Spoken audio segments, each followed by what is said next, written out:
Everyone saw a confident model. No one saw the terrified student behind the smile. I smiled for cameras while worrying about rent and food. They thought I was lucky.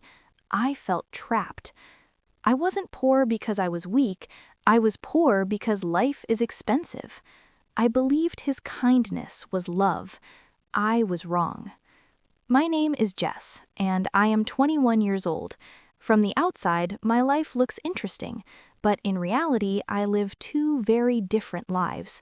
During the day, I am a regular university student. I study hard because I want to become a nurse.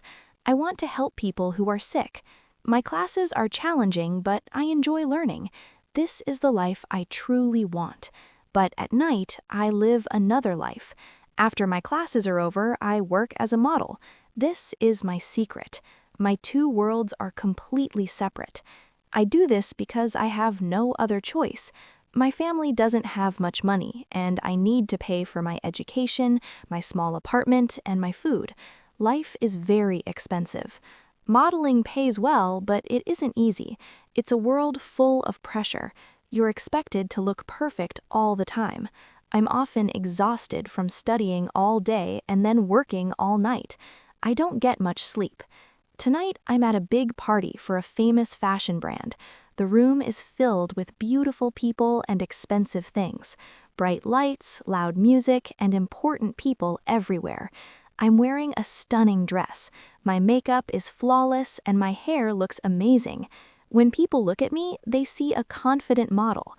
They don't see the tired student who worries about money. I feel like I don't belong here.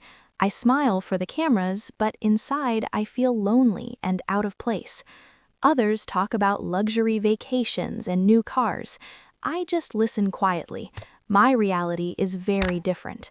I keep thinking about the rent I have to pay next week and the books I need for my nursing course. This party isn't fun for me. It's just a job. I'm standing in the middle of this rich, bright world, but my mind is somewhere else, focused on my simple, difficult life. I know I have to be strong to survive. The music at the party is very loud. People are laughing and drinking expensive cocktails. I try to look relaxed, but I feel small in this big, glowing room. Then I see him. His name is Tim, and he's a very important man in the fashion world. He's 57 years old, with gray hair.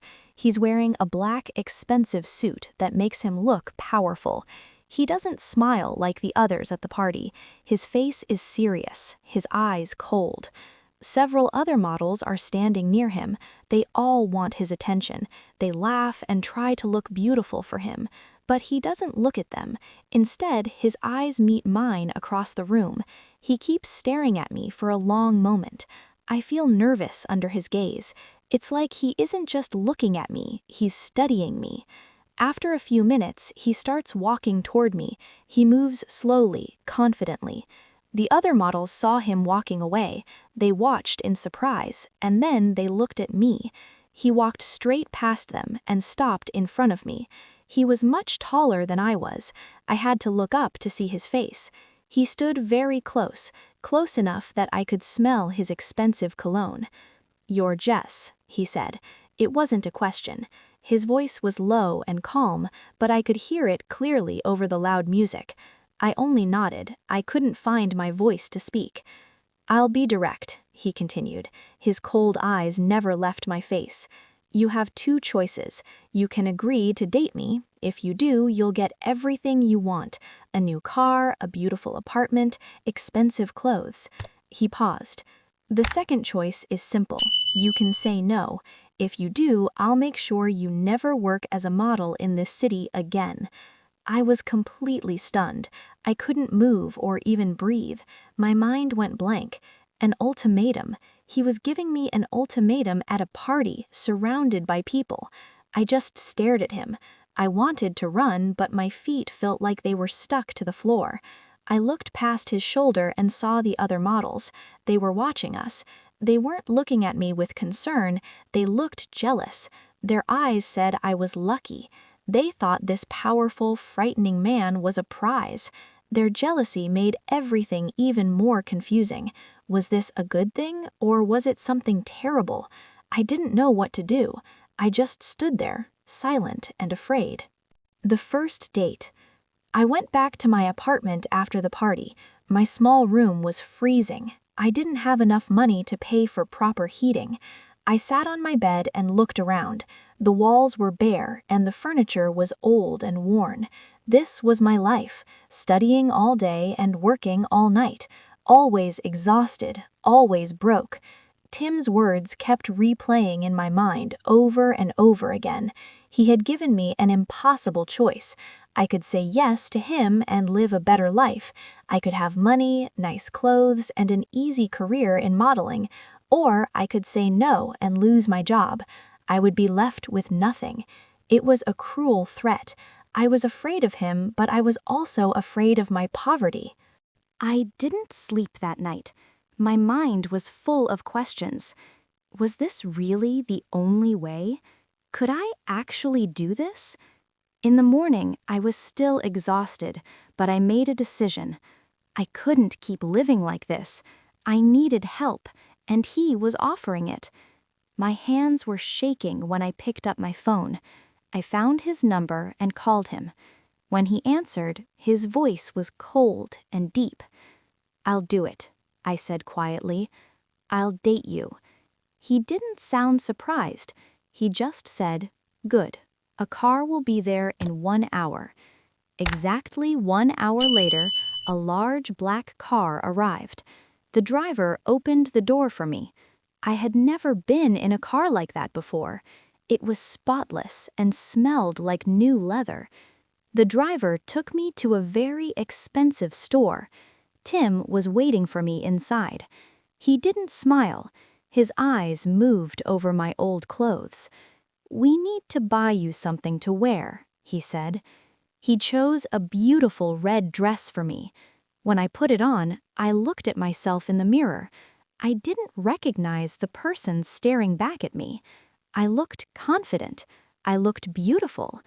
Later, we went to a fancy restaurant for dinner.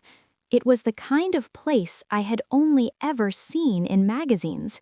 When we walked in, everyone looked at us. They looked at Tim because he was powerful, and they looked at me because I was with him. In my red dress, I felt like a different person. For the first time, I didn't feel invisible. It was a strange and powerful feeling. Tim ordered expensive food and wine. He talked to me and asked questions about my life. Slowly, I began to relax. I started to think that maybe this could be okay. He was taking care of me. I felt safe, and I wanted to believe that he was a good man. For a while, things felt good. The next few weeks were like a dream. Tim and I went on many dates, sometimes 2 or 3 times a week. We ate at expensive restaurants where the food looked like art on a plate. He took me to see plays in old, beautiful theaters. I wore the new clothes he had bought for me. Before meeting Tim, my life had been gray and difficult. Now it was full of color and light. He was so charming. He always opened the car door for me and pulled out my chair at dinner. Small gestures, but they made me feel important and special. One evening, at a quiet restaurant, he gave me a small blue box. Inside was a delicate gold bracelet. It was simple but beautiful. "For you, Jess," he said, placing it on my wrist himself. I had never owned real gold before. I felt so happy, but also a strange feeling inside. I knew this gift wasn't really free. He was good at solving my problems. My old laptop for university classes was slow and outdated. One night, I mentioned it to him. The next day, a brand new computer arrived at my apartment. I hadn't asked for it. He had just sent it. I was grateful. I didn't have to worry about money for food or rent anymore. But I started to feel like I owed him something. Something very big. Our time together wasn't just about talking. When we walked, he always held my hand. His hand was big and warm around mine.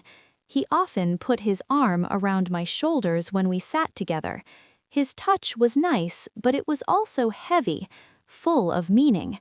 He listened when I talked about my difficult nursing classes, but his eyes were always on me. He watched my mouth when I spoke. He watched my hands when I moved them. It was a look that made me feel nervous. I knew he was waiting for something more from me. He wanted more than just to hold my hand across a dinner table.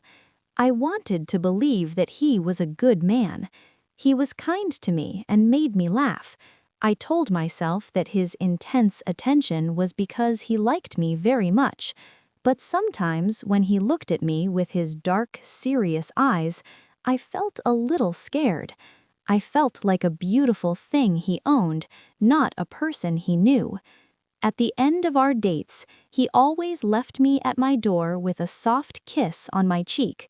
I knew those soft kisses would not last forever. He was a patient man, but he was waiting for more. 5. A big secret. One evening, Tim and I were in his big, expensive car. It was raining outside. The small drops of water hit the windows. The sound was soft and quiet. Inside the car, it was warm and dark. We did not talk much. The city lights passed by the window, making soft colors inside the car. I looked at my hands. I felt a strange feeling in my stomach. It was a mix of excitement and fear. Tim stopped the car on a quiet street. He turned to look at me. His eyes were serious in the dark. He did not say anything for a long time. The silence felt very heavy. He moved closer to me on the leather seat. I could feel the warmth from his body. My heart started to beat very fast. I did not know what to do. He put his hand on my face. His hand was warm and gentle. Then he leaned in and kissed me. His lips were soft. The kiss was long and slow. I closed my eyes. For a moment, I forgot about everything. I forgot about the money and my small, cold room. But then a thought came into my head. It was a secret. It was a big secret, and I needed to tell him. I gently pulled away from the kiss. I could not look at him. I looked down at my dress.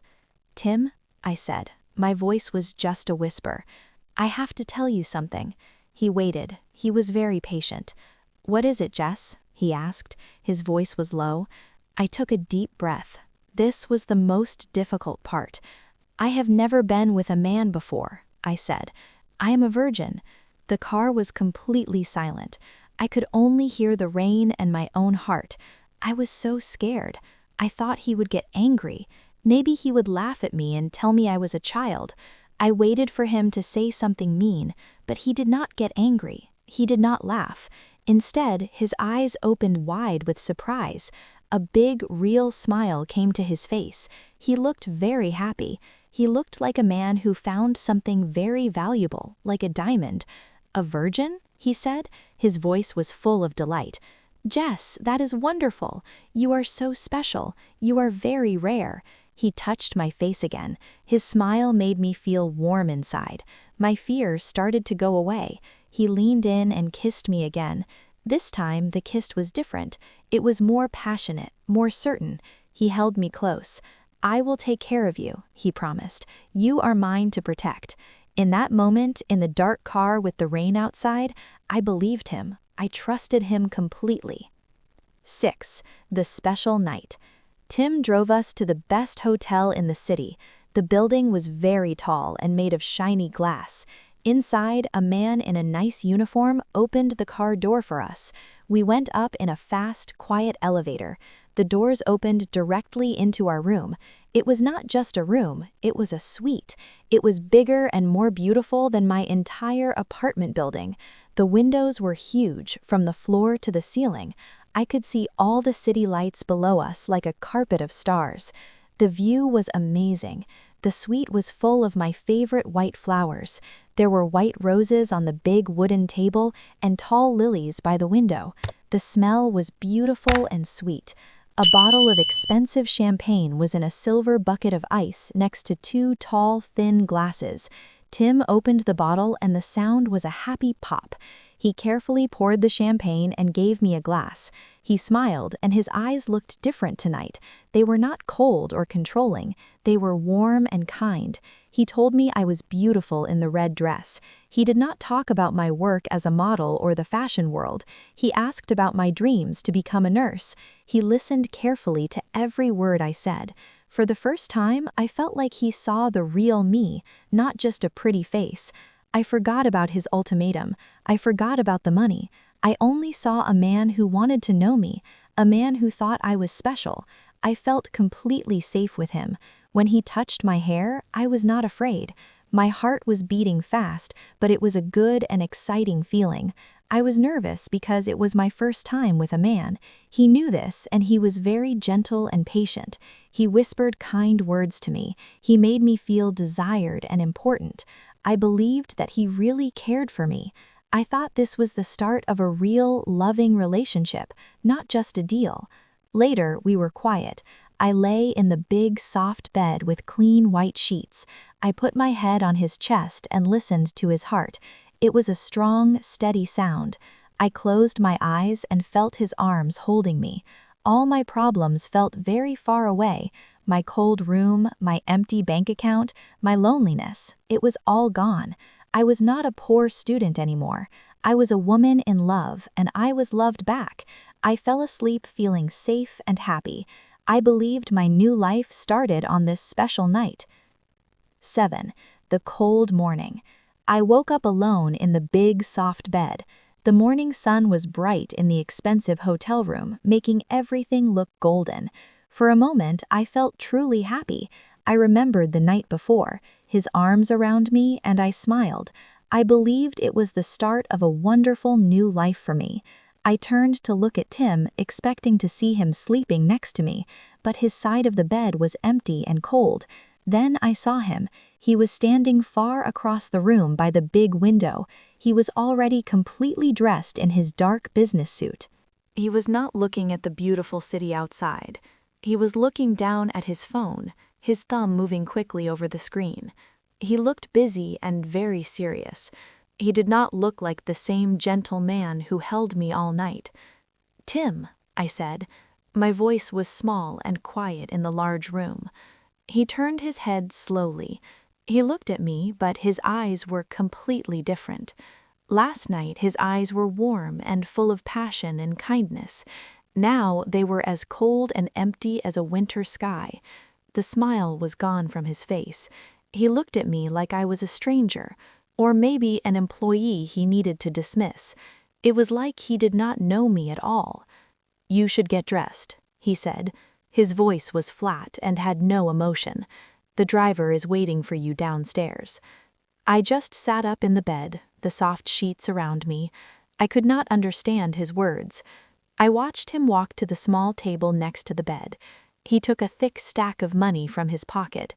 He placed it on the polished wood of the table. The sound was not loud, but it felt like a gunshot in the silent room. My heart felt like a heavy stone in my chest.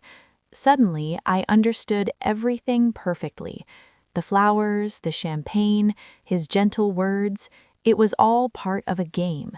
Last night was not about starting a relationship. It was a simple transaction. He wanted one thing from me, and he got it. Now the deal was finished. The money on the table was my payment. I felt a terrible hot shame burn my face. I wanted to cry, but the tears would not come. I was completely frozen. He did not look at me again. He turned back to the window and his phone. It was like I was not there anymore. I was invisible again, just like before I met him. I quickly got out of the bed and found my clothes. My hands were shaking so much it was difficult to put them on. I did not look at the money. I did not want to touch it. It felt dirty. I felt dirty.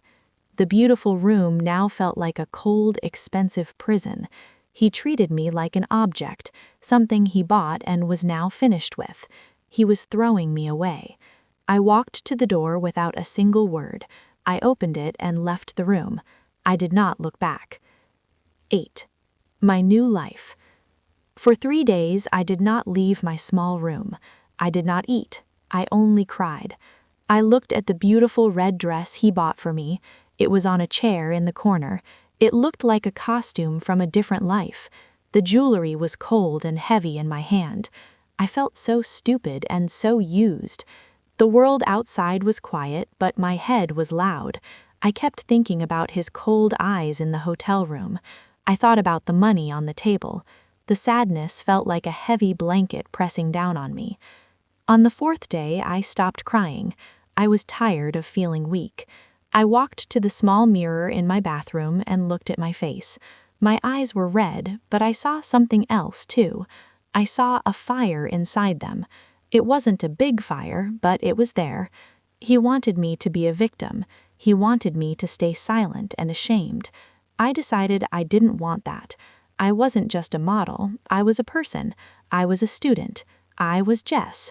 I opened my old laptop. My hands were shaking, but my heart felt strong. I went on social media and started to write.